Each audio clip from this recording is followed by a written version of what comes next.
Maganda at masaganang buhay sa lahat. Welcome back to my channel. For today's video, OJT uniform ang ating gagawin. On the picture guys ay ang ating reference picture ng ating gagawing uniform. Ayan, kung nakikita nyo ay maraming arrow sa ating uniform. Ibig sabihin guys ay napaka-detalye ng ating project for today's video. So we are making a three-tone uniform. So I make sure na sana ang bawat detalye ay magawa natin na maayos but hindi maiwasan ang pagkakamali. First step ng ating project ay ang sleeve combination lavender and white with top stitch 116.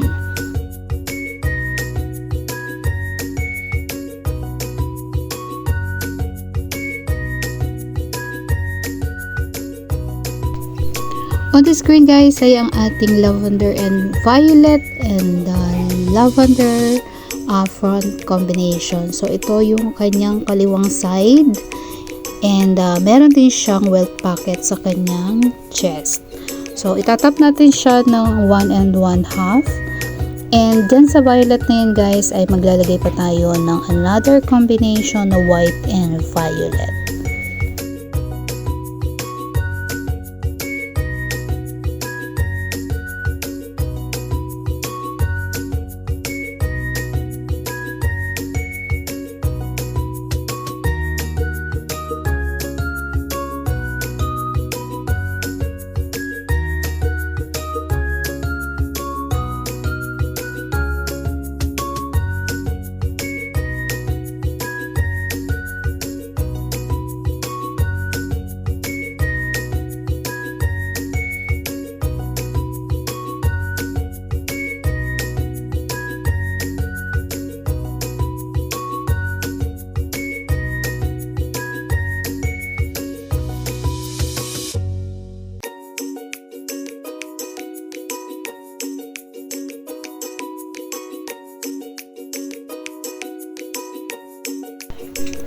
Ito naman guys ang ating white and violet combination na ipapatong natin sa ating violet na combination sa ating front body.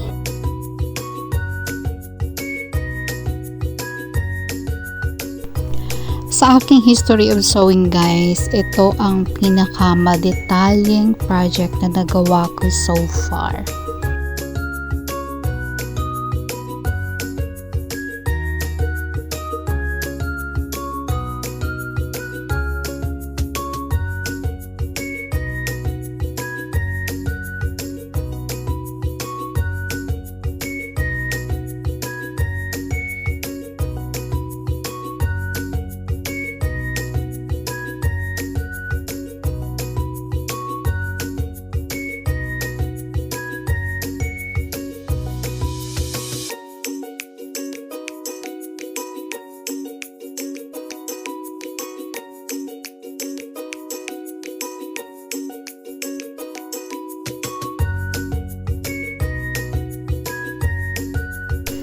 So we are making 6 pieces uniform guys, dalawang plus size at isang normal size.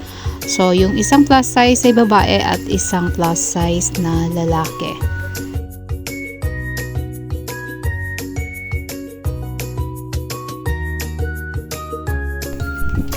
Shoutout nga pala sa aking viewer na nag-comment sa aking previous video na gawin kong step by step ang ating upload video.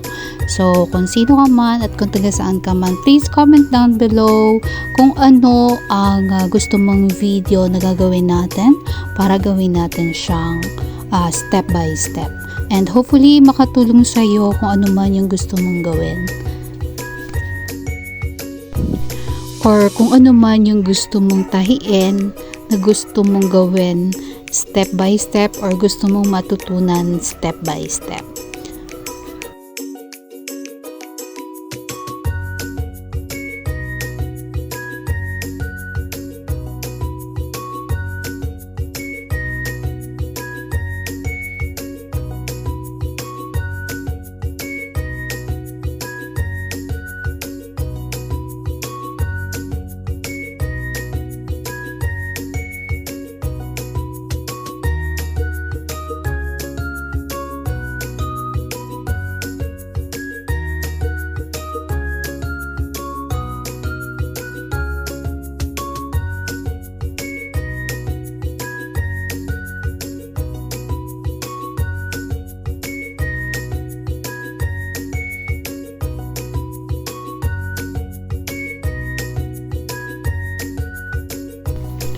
So here guys, attaching now ang ating white and violet combination na ipapatong natin sa ating violet combination. So bali 3 patong siya ngayon guys.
So this time naman guys, after assembling ng ating front, ay maglalagay naman tayo ng welt packet. So ayan, cutting tayo ng welt packet and ipapasok natin siya sa loob.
salamat sa panonood at suporta. Magkita tayo ulit sa aking susunod na vlog.